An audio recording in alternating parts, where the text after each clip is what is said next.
Live from New York City, it's the Gary Null Show. And now, your host, Gary Null. Hi, everyone.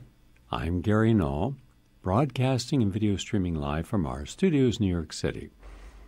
You can watch today's program later today or tomorrow over Facebook. Today, we're going to talk about the latest things in helping us live a longer and healthier life. And as always, you will see these come from respected and reputable institutions published in peer-reviewed journals, but things that are natural, non-toxic. Why do I take the time to find these studies and then to give you the specifics from where they're done? Because for decades, medical doctors, holistic nurses and dentists, nutritionists and dietitians, anyone who was advocating for a healthier, more natural life was told, well, it's only what the orthodox medical community shares that is legitimate. Everything else is not science-based. To the contrary, those of us who advocate good science, I'm a scientist. I'm a PhD in human nutrition and public health science, and a registered dietitian, and a clinical nutritionist, and a researcher, and a journalist, all legitimate. And yet all the information I advocate comes from the best natural and non-toxic methods of helping. That's why I do that. And we're having new listeners all the time to this program. And I also want to thank all of our stations for syndicating this program and sharing it with your audience. It's greatly appreciated. Let's begin with inflammation. Why? Because inflammation drives Alzheimer's. Now, I've been advocating this for a long time. In fact, one of the ways that I help people who have dementia and Alzheimer's, Parkinson's, and multiple sclerosis, and other brain and neurological disorders is I get them to go to a highly alkaline state, meaning starting the day with apple cider vinegar, about a tablespoon, lemon juice, also a tablespoon, some ginger. You can put it all together, by the way. You can put it all together and put it in a smoothie if this taste is too strong. A little Manuka honey, some lemon juice or lime juice, ginger juice, and then dilute that with green apple juice. That is a terrific way before you exercise, before you do anything else to start your day. You're taking the body from an acidic state, and that's where your pain comes from, the pain in your muscles and your joints, but it's also where you get a lot of your inflammation. So if you understand that inflammation is caused by what we eat and breathe and drink and just normal living, oxidative stress creates free radicals, and free radicals by the hundreds of billions a day.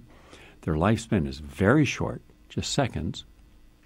But in that seconds, those free radicals are able to damage or alter every gene in your body about 10,000 times per gene per day.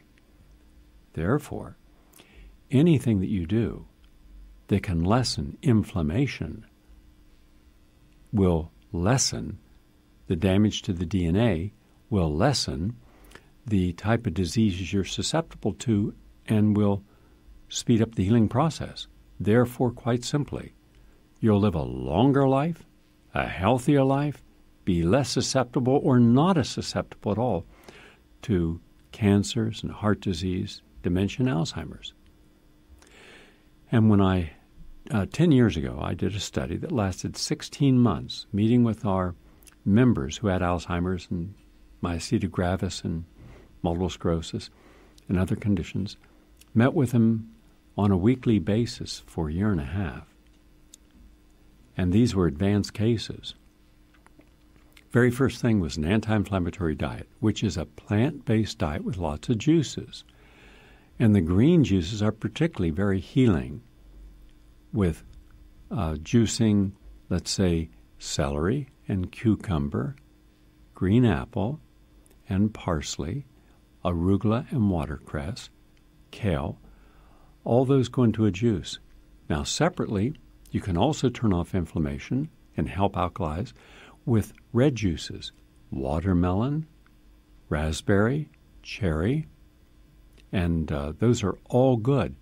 Red plums, papaya, red flesh or orange flesh inside, excellent for you. The greens cleanse and detoxify, the reds heal and reverse aging. So now instead of having 10,000 gene alterations per cell per day, you might have 2,000 or 1,000 or less. And that's why some people look better, because they've made different choices. Now, this study is from the German Center for Neurodegenerative Diseases, and it was published in a peer-reviewed journal, Nature. In fact, probably the most respected scientific journal in the world is Nature. And according to this study, the German Center for Neurodegenerative Disease, quote, in the University of Bonn, they found inflammatory mechanisms caused by the brain's immune system drive progression of Alzheimer's disease.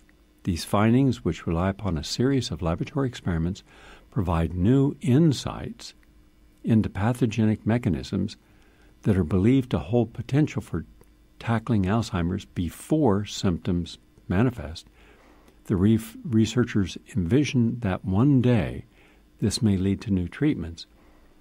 Well, Alzheimer's is a devastating neurodegenerative disease, and it's marked by these amyloid plaques, these amyloid, what are called amyloid beta, or A-beta plaques. These are proteins, and they accumulate in the brain and appear to harm the neurons. And in recent years, studies have revealed that deposits of the amyloid plaques, just known as plaques, trigger inflammatory mechanisms of the brain's innate immune system. So what I just told you can turn off inflammation. Now, that's just with your diet. Juices, stay away from sugar, high fructose corn syrup, carbonated beverages like the colas. Stay away from the fried meats and the French fries, the pizzas, the hot dogs, the hamburgers. The majority of the American diet is pro-inflammatory. Hence, creates obesity. Obesity creates inflammation. Inflammation contributes to heart disease, cancer, diabetes, all of these because of what we eat and what we drink. Coffee is very bad also. Green tea is very good. So just be very conscious of what you're consuming, and you can lessen your likelihood of Alzheimer's. But also, if you have heart disease, if you have Alzheimer's, this very same diet, along with proper supplementation, can help reverse it. And we've done it. It's not theoretical. It's not anecdotal. We've done it in a good quality, highly scientifically based lifestyle and behavior modification support group, a clinical study, non-medical, non-invasive, but monitored and overseen by board-certified neurologists.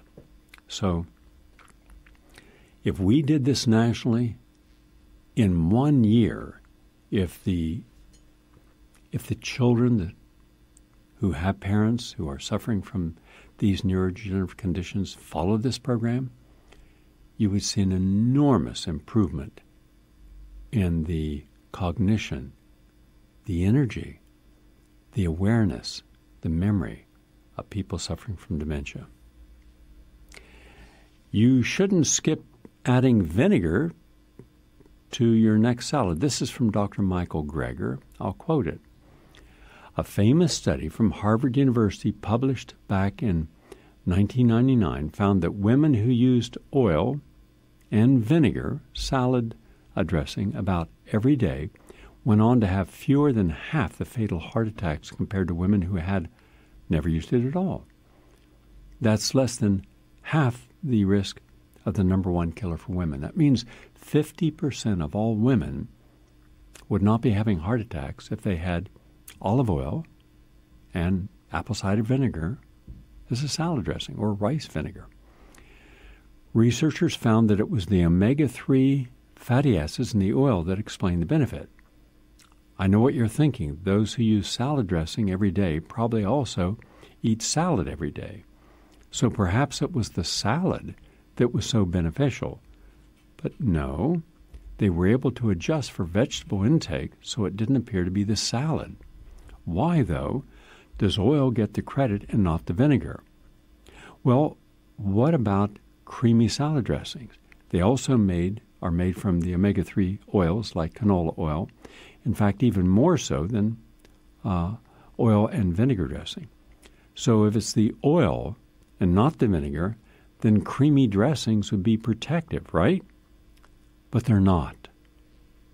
They found no significant decrease in fatal heart attack rates or in the non-fatal heart attack rates for that matter. Now it could be that the eggs or the butterfat in these dressings counteracted the benefits of the omega-3 fatty acids, or perhaps the vinegar is actually playing a role. But how? Vinegar enhances arterial function by allowing our arteries to better dilate naturally by boosting the activity of the enzyme in our body that synthesizes nitric oxide, the open sesame signal to our arteries that improves blood flow. And by the way, the best single thing you can do to improve blood flow, and especially men who are suffering from erectile dysfunction because you're not getting adequate blood into the reproductive region, beet juice. Drinking a 6-ounce glass of beet juice really enhances nitric oxide flow in the body, relaxing the blood vessels, allowing greater blood flow. But also as an athlete, as a competitive athlete, as someone who's competed in over 650 races and has won the majority of those, or been a winner, I can tell you that once I started using beet juice, I found that with age, I was not losing my performance capacity. So for all the athletes in this audience, and there are a lot of you, have that glass of beet juice before you go out for your morning walk or bike ride or to the gym or to the track. It'll enhance your athletic performance. So now let's recap. Vinegar enhances arterial function by allowing our arteries to better dilate, open up. And that's important. And acetate is cleared out of your blood within half an hour of consuming a salad with a tablespoon of vinegar in it. This apparently isn't enough time to boost the AMPK enzyme, but within just 10 minutes, those kind of acetate levels can boost the activity of the nitric oxide synthesizing enzyme within human umbilical cord blood vessel cells in a petri dish. So, but what about in people? Let's get real. What happens in a petri dish doesn't mean it's going to happen in our bodies. Researchers also measured the dilation of arteries in the arms of women after they had 1 tablespoon of rice vinegar, 1 tablespoon of brown rice vinegar, and 1 tablespoon of rice vinegar that's made from purple rice. All the vinegars appeared to help, but it was the black and the purple rice that mostly clearly pulled away from the pack. Black rice contains the same kind of anthocyanin pigments that make some fruits and vegetables blue and purple and may have independent benefits. For example, if you give someone a big blueberry smoothie containing the amount of anthocyanins in 1.5 cups of wild blueberries, you get a nice spike in arterial function that lasts almost 3 hours. That's why I keep advocating for people in this audience have at least 1 cup, that's about a pint, of wild blueberries a day. Now, you can buy wild blueberries frozen, put them in your refrigerator, and overnight they thaw out.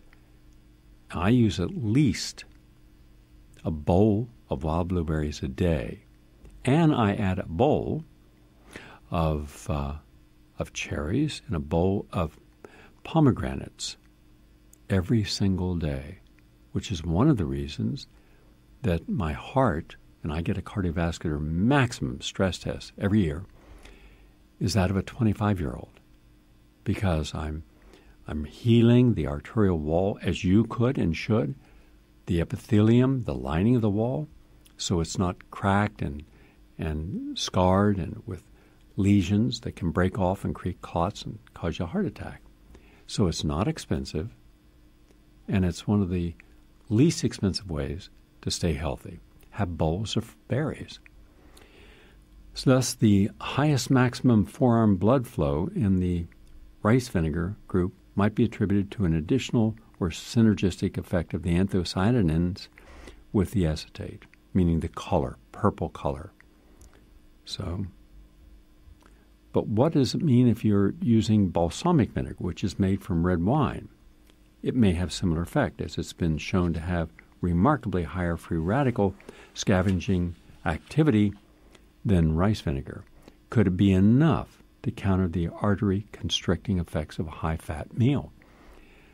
We've known for many years, over 20 years, that eating a single high-fat meal, there's your sausage, or there's your, let's say, your waffles with butter, or a glass of milk with bacon and eggs, or having a milkshake and a hamburger, very common, that you're putting a lot of fat in your blood. And that fat is causing an aggregation, coming together, a clumping of red blood cells, and that can create a clot.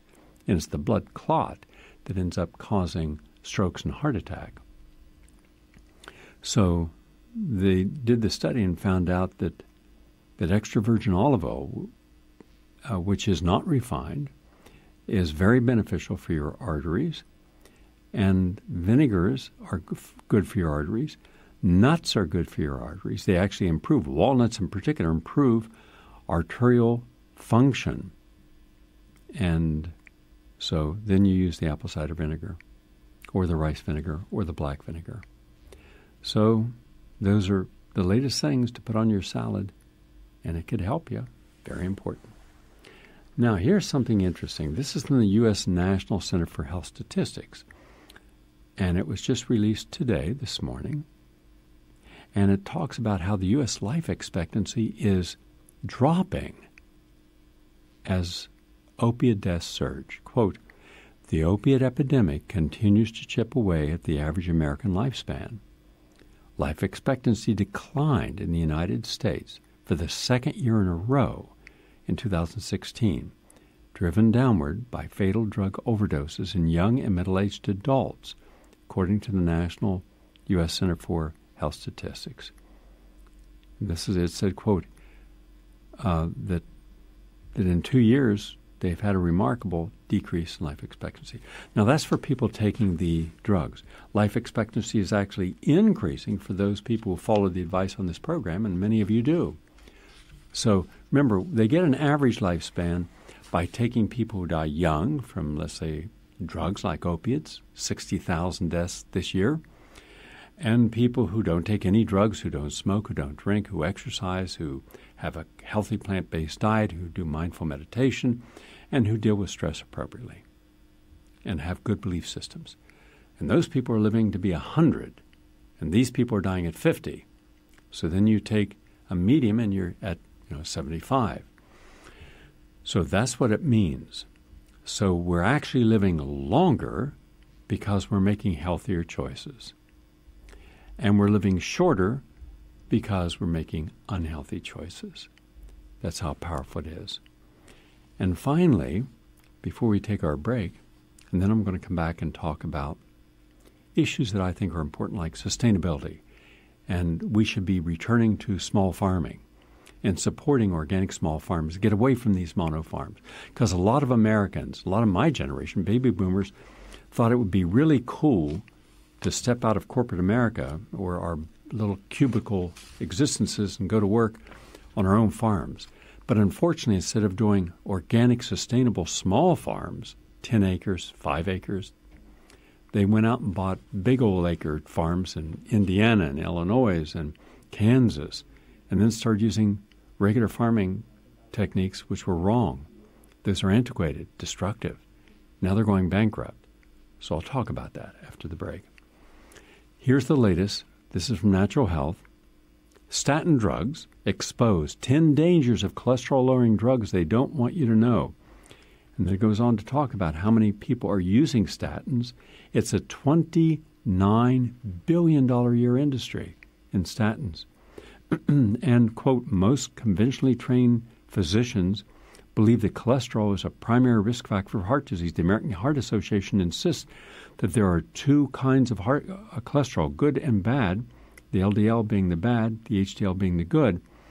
And the American Heart Association, the U.S. Center for Disease Control, the CDC, and the American College of Cardiologists all stand squarely behind statin use. But they're all wrong. Too little cholesterol, some experts maintain, can be just as harmful as too much. So they took a look at 68,000 deaths conducted by the Division of Epidemiology at the University of Minnesota, and they revealed, listen carefully, quote, that low cholesterol predicted an increased risk of dying from gastrointestinal respiratory disease. Now, here are the diseases you can get from taking statins. Mood changes and concentration problems, increased risk of diabetes, higher cancer rates, liver damage, reduced mitochondrial, that's your energy factories after exercise, decreased levels of important disease-fighting nutrients, and decreased levels of natural antioxidants like coenzyme Q10, overeating, weight gain, nerve and muscle damage, increased dangerous arterial plaque, all from taking your statins. So before you take a statin, I suggest you speak with a holistic cardiologist and see natural and non-toxic ways of helping your heart. Or read Dr. Dean Ornich's classic milestone book on reversing heart disease naturally. I actually filmed him at that time doing that study. Now, this is from Kurt Cobb. I thought you'd find this of interest. I'm only going to do part of this. The rest I posted on my website. This is called, Do We Have the Wrong Model of Human Nature? Think carefully on what he says. I wished our phone system's coming back in Tuesday, so you'll have a chance to call in on Talkback. Are we wrong to believe that competitiveness must and always will be the central animating principle of human action? Media studies scholar Michael Carlberg thinks so. In fact, he believes that another animating principle, mutualism, is both central to human interactions and necessary to aid human society in meeting the myriad challenges it faces regarding climate change and inequality and governance, education. And then it goes on to talk about how I saw Carlberg speak recently at a private gathering in Washington, D.C. He is measured in his tone, clear in his delivery, and compelling in his logic. He poses the following question. If nearly all of our institutions are premised on competition, commerce, politics, education, recreation, and many others, is it any wonder that our competitive instincts are honed and expanded while our cooperative ones atrophy? Carlberg is not naive enough to believe that all this can be changed overnight, but he does make a convincing case that competitiveness is as much a problem emanating from social institutions that inculcate and incentivize competition as it is as a problem of human nature. The way forward, he asserts, is to build new institutions that emphasize cooperation. It's a sizable task, but one which has already begun, as he explains at the end of a TED Talk. And however utopian this goal may seem, Carlberg reminds us that the current culture of contest, as he styles it, has given us the existential threat of climate change spawned by endless economic growth and consumption. In fact, the culture of contest is creating a series of social and ecological challenges so profound that unless we change that culture, we may drive ourselves towards extinction. Well, now think of that for a moment. Let's just analyze what has been written here. Virtually everything that we are taught is that we are measured by what we achieve. And it is our determinist, our manifest destiny. The harder you work, the smarter you are, the more manipulative you are, the better taskmaster you are, you will achieve a certain prominence. And that immediately causes everyone else to defer to you. But we don't question what this could be doing to those who believe that it is not through cooperation that we grow and heal and revitalize or protect, but it's rather through unique competition. It's much like Al Gore. He is a very convincing and articulate speaker about global warming, and on many of his facts he's absolutely correct. And on his presentations, they are formidable. Unless you are a very aware and astute environmentalist, in which case you realize that he is only promoting that solar and a specific company he has a lot of money in, and his hedge fund, billions, I think 7 to 9 billion the last time I checked, and therefore one single piece, a legitimate piece, but only one piece of a big puzzle that could help us. You don't hear him advocating or showing you wave power that would be the wonderful energy for most of the world, because most of the world continents are connected by water, and that water is waving. And as a result, that's a perpetual source of energy, non-polluting energy. Or geothermal, like Iceland. You go to Iceland, many of their roads have no snow on them or ice. Sidewalks are the same because they're heated from underneath with geothermal, volcanic streams of heat, steam. We have those in the United States. We have hundreds of large geothermal hotspots in the United States, not just Yellowstone National Park. We have no money, not a penny invested in geothermal energy. There's a new type of wind power that is bladeless, that does not impact killing birds or making noises or is an environmental blight. He's not promoting that. He is promoting what he benefits from. He's not promoting that we prevent global warming by going to a plant-based diet. That would be the largest single reduction in carbon dioxide and methane gas, and therefore slowing down much of global warming and keeping it below 2 degrees Celsius increase. And yet he's not a vegan. And his family ran a cattle farm down in the South, Tennessee or Kentucky, one of wherever he's located. So it's how complete we see a problem. And if we see it as competing with other energies instead of cooperating with other energies, using them all, competing with other environmental groups to get the money instead of cooperating with other farmers instead of competing. An interesting construct from both South America and from India, but I'll use India. Before the 1950s, Indians were very poor. They'd just come through hundreds of years of Indian rule, where the Rajas and the mercantiles made fortunes, but the average peasant was very poor, destitute frequently, and intentionally malnourished and starved. In Bengal, anywhere from 4 to 6 million Bengalis died of starvation, due specifically to one person, Winston Churchill. And he had the authority, and he exercised it, to take crops that were grown in the most fertile area of India and ship them so they could be stored by profiteers in the cities, where people had to pay 300 or 400 times percent higher than normal, or shipped out of India to the United Kingdom to be used by people who were not starving, did not need it.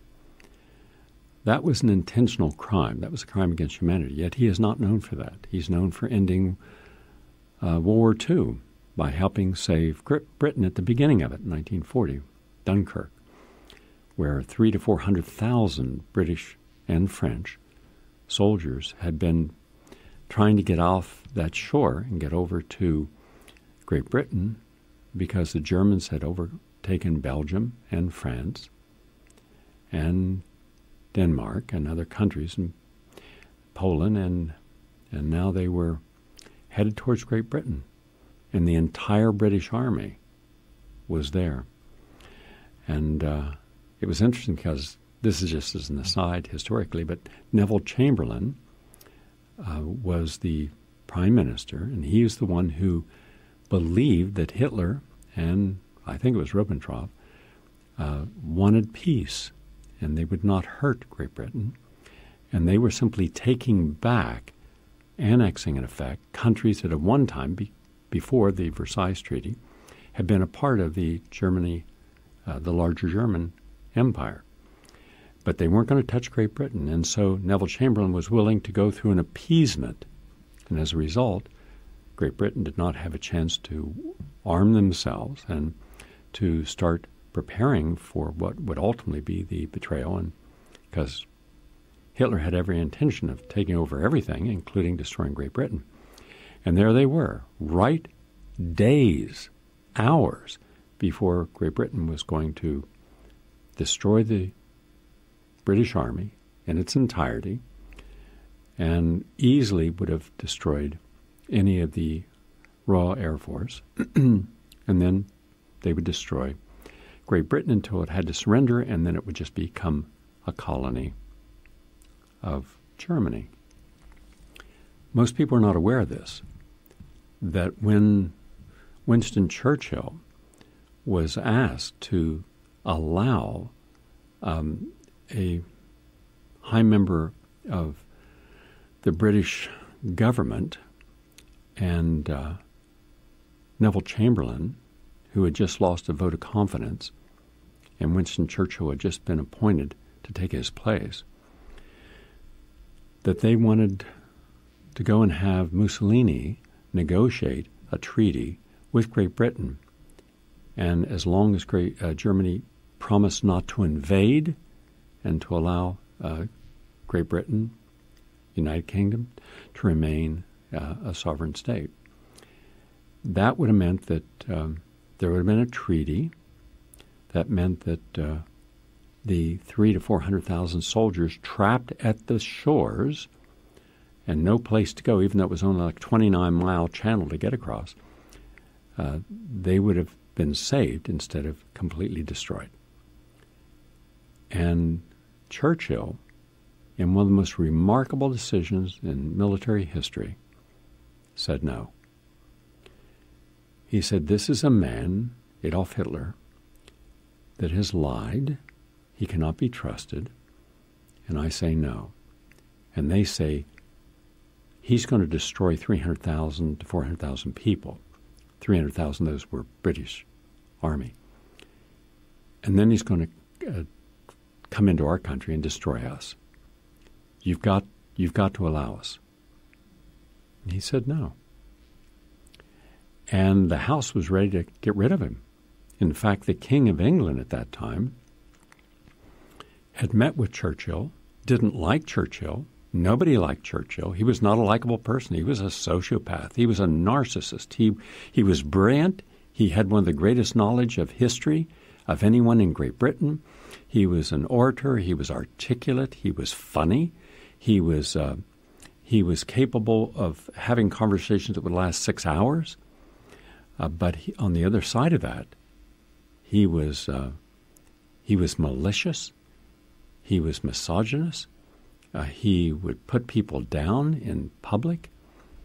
He was impatient. He bore no fools. He believed that he was the only one who had an honest answer to anything. You could not convince him otherwise. He was not changing his mind about anything. He was reticent. He was a drunkard. He was a massive alcoholic. He started his day with alcohol, and he would drink 10 to 15 glasses of alcohol a day. He was drunk frequently. Franklin Roosevelt, when he met Churchill, wrote a memo about this guy's a drunken louse. I mean, he's a drunkard. And he was. He was drunk frequently. And he would stay up late at night. He couldn't sleep. And he ate garbage. He was unhealthy. He would frequently go half a day in bed, so he expected everyone to come in, and he would dictate his letters to his secretary, who he was rude to. He'd call people every name in the book.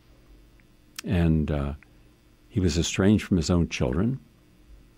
He wasn't a good parent. He wasn't a good husband. He was a real loathsome person. But in this one moment, one singular moment, he said no. And everyone was against him, including at that point the king. And the king's very close and longtime friend came to him and said, you got to get rid of him. And he was going to. And the king was suggested he go to Canada with the royal family, and then Churchill argued with him, well, how's that going to look if you leave? Well, what's that saying to everyone else in Great Britain? So they made arrangements for them to be at other places and to at least show a presence of support. And that was Churchill that prevented the king from leaving. But then Churchill did something that no one, not his entire war cabinet, agreed with. The entire war cabinet was against him. He was the only one supporting this. They said that sign the treaty, negotiate with the Germans, and in effect surrender. So just so we're clear on this, the entire war cabinet of Great Britain suggested surrendering to Germany and allowing Mussolini, the dictator, the fascist, to negotiate the surrender in such a way that it would allow some saving of face and some sovereignty. And that is exactly what Churchill said no to, but because he was still prime minister, they hadn't fired him yet. The king had not called him to the palace to get him to resign. He called the one of the, I think it was admiral of the Navy, and he said, how many ships do we have? Well, they couldn't put ships up because every ship that went out and to try to rescue was being destroyed and sunk by the German Luftwaffe under Goering. So instead, Churchill did something that was brilliant. He put the word out, contact every person that owns a boat longer than 30 feet. They can go over and pick up our troops and bring them back. In a period of hours, I believe it was over 900 boats started this journey of going across the canal, the English Canal, and picking up at Dunkirk, small community, and picking up the soldiers and bringing them back. And you know that they saved over 250,000? And it shook up Hitler because Hitler thought he had it all, and he didn't know how to handle the defiance. And then, once those boats were going over there, he went into Parliament, and he said, we will never surrender. We will fight them, what do you say, we'll fight them in the air, we'll fight them in the sea, we'll fight them on land. And it shifted the entire mindset of the British people, who then supported him. Now think of why that's important, because had Great Britain, United Kingdom, had they surrendered to Germany at Dunkirk, in those days, we're not talking about months or weeks, days, then there would have been no Allied landing. There would have been no building up of troops, of other Allied troops. There would have been no armies in exile like Charles de Gaulle and others going to Great Britain and living. That means that Hitler would have won the Second World War. America would still be America. They wouldn't have invaded it, but all of Europe would have been under the control of Germany. And it means also that Germany probably would have succeeded in its campaign against the Russians because it wouldn't have had a divided front. So a man who did so many reprehensible and racist and inhuman things, true, also saved the world from Germany, also true. But he was such an irascible person that at the end of the war, Labor voted him out because he was also anti-unionist. So, I don't know, just a little sidetrack. Anyhow, So here's another thing to think about. This is from the New Internationalist, from Pat Mooney and Naomi Bassi, and it says, industrial agriculture isn't the efficient beast it's made out to be. Peasant farming, not industrial food production, is the way to feed the world. Time is running out if the world is going to slash greenhouse gas emissions, keep enough to keep it below the 1.5 temperature rise. Well, forget 1.5. We're well going to go way past that, even right now, even in the next immediate future. Two conferences this autumn tackled different ends of the problem. In splendid isolation from each other, the UN Committee on World Food Security held its annual meeting in Rome in mid-October, alarmed that the number of hungry people on the planet has suddenly climbed to 40 million in the past year. That's 40 million. There's already 1 billion. So they're adding 40 million just last year on top of 1 billion. Much of it due to the direct and indirect effects of climate change, and fearful that an unpredictable climate will cut global food production still even more sharply in the decades ahead. Meanwhile, the UN Framework Convention on Climate Change met in Bonn, and high on its agenda was the need to cut agriculture's greenhouse gas emissions, which experts say account for anywhere from 1/3 to more than 1/2 of global warming. So what for Rome delegates is a problem of food security is for Bonn delegates a problem of climate security. And then it goes on to talk about why we should be getting back to peasant farming. Now, this relates to something I discussed last week, and that is with 1 million women farmers, and a lot of them, if not most of them, in Arizona, and farmers going bankrupt and closing down because of how hard it is, especially in Missouri. An article today about how many farms are just closing up. They're in debt. They can't pay their mortgages. There's not enough money in the crops they're producing. It's a simple problem. Put those 1 million women, farmers who own farms or running farms, in doing sustainable agriculture, doing hydroponics, and getting the hell out of Arizona. Nobody should be farming anything, even though we farm a lot of cotton there. We shouldn't be farming in Arizona because it's not hospitable. You're running out of water. The soil is too hot. You have seeds dying because they're overheating. So move from Arizona, move from Nevada, move from New Mexico, move from Illinois or Indiana, move from Kansas, move from California, move from Texas. If you want to farm in states like Pennsylvania, West Virginia, New Hampshire, Maine, Vermont, Wisconsin, Michigan. There you have water, you have good soil, and for winter you can do hydroponics. For summer you can do outdoor. And there's raised bed gardens, there's hydroponic gardens, the French intensive gardening. There's a dozen different ways that you can garden, and you can grow hundreds of crops, not a single crop. That's the problem now. These people are going broke because they're using non-organic methods. Their soil's dried out. They are having poor times with soybeans or corn or wheat, the three major crops grown in the United States, where a local community could be buying everything you grow. In fact, where I live, there are 13 farmers markets visited by thousands of people per Saturday. You could have more food that you're growing than you could possibly serve to the people because there's such a demand. The demand is far greater than the supply at this moment and growing. But you have to diversify. You have to get into understanding how to do small scale, not these 100, 200, 500, where you have to have big machinery and you have to have pesticides and you have to have herbicides and you have to have nitrogen fertilizers. That's history. It's over. Get out of that. No matter how long your family has owned the farm, get over that.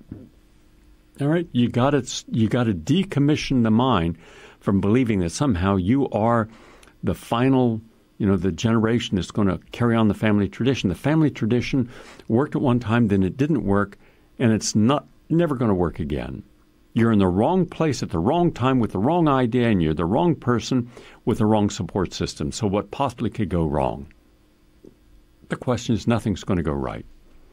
So move to those communities, and therefore you can make it work. Let me give you an example. I'll give you a pure, easy example. I was going to do this myself this year. I still may.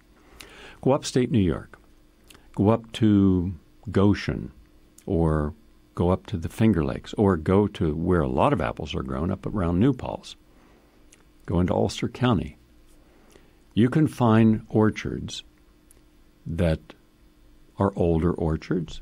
They're not expensive. You can buy an orchard. Now, it's not that you're going to use the orchard per se, but now you've got something that's already zoned for farming, that is set up for farming, that has drive-in storage lockers, coal lockers for cold storage, because apples you can only sell so much when you harvest them. Most of them sold over the next year, and as long as apples are kept in cool storage, they can last for a long time. But you can grow in that same area, you can grow grapes because of rolling terrain, lots of sunlight. You're not going to have your plants rot because of flat terrain or clay down in Texas or Alabama, where you got clay, and Georgia, where you got clay. And when it rains, and a lot of rain, there's no place for the rain to go. The soil is not loamous, and so as a result, it stays there, and the clay caps keep the water up, and then it rots the root system, massive rot. Well, when you have nice drainage, and you have good sunlight, and you have good temperatures, you can grow grapes, and you can grow other crops, and then you could put a hydroponic right in the middle of that, so what's growing in season is great, and what's growing in the winter is completely separate. Microgreens, sprouts. You can grow 40 different types of microgreens, 30 different types of sprouts. And then you can grow lettuce, cucumbers, and tomatoes in 20 days, 30 days. And new methods are increasing this. And then you have local markets that can take that. You don't have to ship a single crop off across the United States and increase the carbon footprint and the cost of that. Local, diversified farming is the future. And you can then work cooperatively. You can get other people whose farms did not fare well and get them to come and work on this farm and cooperate with a new paradigm. I see cooperation. I see we as the future, not me. We got to get out of that whole mindset that, well, I own it, it's mine. No. We're only caretakers of anything that we possess. Everything that we own, the house we live in, the apartment we live in, the condo we live in, the condo on a golf course that we live in, someone else, when we pass, will take that over. So we're only stewards. We're only, if we get the humility to accept where we stand in the larger scheme of life, then the best thing we can do is cooperate so that we can sustain. Because those who are out there wildcatters, doing everything on their own, they're spending a lot of time and energy and work. It would be a lot easier if you worked with other people and shared in the benefit of that, shared in the reduced stress of that, shared in the camaraderie of that, share in the friendship of that, share in the companionship of that, share in an ecological village of that. And I'm not talking about cults, and I'm not talking about co-ops, I'm not talking about the nonsense 1970s. I'm talking about maintaining autonomy and individuality and creativity, but sharing so many other things with others. The benefits and rewards you can share. That's what I see as the future. Now, here is Peter Schiff giving you some insights on what he believes the economy is going, and the people who care about sustainability will stop buying property right now, houses, and because we're going to have a crash, and we're once again having an increase of over 40% in the average retail value, or the homeowner's value, and then we're borrowing against that. Like, once again, it's our equity. It's not your equity. When you borrow, you're now in debt. You have their cash, they have your property. You're going to spend the cash on something that will not make you more, and they're going to take your property if you can't pay for it. Now you're going to be paying interest, so you're going to pay far more back to them than what you borrowed. And you've already blown it. You've spent it. So stop buying, and if you have debt, get out of it, because we're about to hit some bad times. Here's Peter Schiff. My pleasure, Greg. Always good to be with you. Well, in the article, which, I was surprised. I read the article. I thought, well, they're going to say, well, he was right in '07 about the coming market crash, but, he's, some terrible, black mark against you or something, that they would paint you some, crazy person, which, of course, you're not. And they didn't do that in here. They actually took you serious and gave you credit for predicting a market crash. But what you brought out, that none of the other guys, is this Schiller and then also a fund manager over here, what you brought out was something they didn't bring out. It took a QE 1, 2, 3 twist, a lot of bond buying, a lot of junk going on, and they pull this again, and the dollar is going to get hit. Please explain. Well, first of all, I predicted a lot more than just the stock market going down back then. I mean, I predicted the financial crisis, but more importantly, I predicted what the government would do as a result of the financial crisis and what the consequences of that would be, because that's where we're headed. The real crash that I wrote about, in my most recent book is still coming. You see, what happened was the Federal Reserve inflated a bubble in the 1990s under Alan Greenspan, and that bubble popped in 2001, and then Greenspan reached back into the same bag of tricks, and he had to cut interest rates even more. He had to go down to 1%, and he left them there for over a year and normalized them very slowly, but he did get rates back up above 5%. But in the interim years, he inflated a massive housing bubble, along with reflating the stock market bubble. And when that popped, we ushered in the '08 financial crisis, which would have been a lot deeper, and the stock market's decline far more substantial, again, had the Fed not intervened, just like it did last time. And so they inflated a much bigger bubble. So this is the third gigantic bubble that the Fed has inflated. And when this one pops, it's not going to be the third time's the charm. It's going to be 3 strikes, you're out, because I think that this bubble is too big to pop. I think it's the mother of all bubbles. And when it bursts, there is not a bigger one that the Fed is going to be able to inflate to mask these problems. I mean, meaning that we can't kick the can down the road anymore. We're gone. We're going to have to deal with these problems. And I think the problem that we're going to be confronted with is going to be much worse than a financial crisis. It is going to be a dollar crisis, and it is going to be a sovereign debt crisis, where the bonds that people are worried about are not some subprime mortgage that some guy borrowed money to buy a house he couldn't afford. It's going to be the U.S. government that people are worried about, and the solvency of the government and the Treasury bonds. Because if there's a dollar crisis and people are worried about the dollar, the only thing worse than owning a dollar today is owning the promise to be paid a dollar in the future. So if there's a dollar crisis, there is a bond crisis. And that is going to be profoundly more impactful on the U.S. economy, on the average American, than what happened in 2008. You have a house in Puerto Rico, and this is not hopefully your house is still there. Yeah, it's there. Okay, so you know all about the debt problem down there. $74 billion, they defaulted on the debt. And I wanted you to comment on this, that Donald Trump said, we have to wipe that out, that $74 billion in debt. Are we going to have a carnival of default and inflation? Is that what not every bond's going to be liquefied and inflated. I mean, some people are going to take it in the chops, right? Well, when you borrow money that you can't repay, default is inevitable. The only question is the form of the default. Now, when Trump was talking about wiping out Puerto Rican debt, it was basically where Puerto Rico would just not repay the loans, where the bondholders were just not going to get their money back, literally, that Puerto Rico wasn't going to pay, they're going to default. And that has to happen. And, of course, Puerto Rico couldn't pay even before the hurricane. Now, after the hurricane, it's even more impossible. But on a broader topic of wiping out debt, that is what is going to happen to all U.S. Treasury bonds. It's all going to get wiped out. But I don't think it's going to get wiped out the way Puerto Rican debt is. I don't think that we have the courage to default, to admit to our creditors that we don't have the money and we can't repay. I think we'll create all the money that we need. so that we can pretend to repay. But what we end up doing is wiping out the debt with inflation, meaning you get your money back, but you don't get your purchasing power back because your money loses its value. So the debt's going to get wiped out. It's only a question of how, and people have to protect themselves. You said in the pre-interview, you said that, I'm trying to get the piano player out of this party. I'm trying to get the waiters and the waitstaff, the little people, they're going to get creamed. Explain.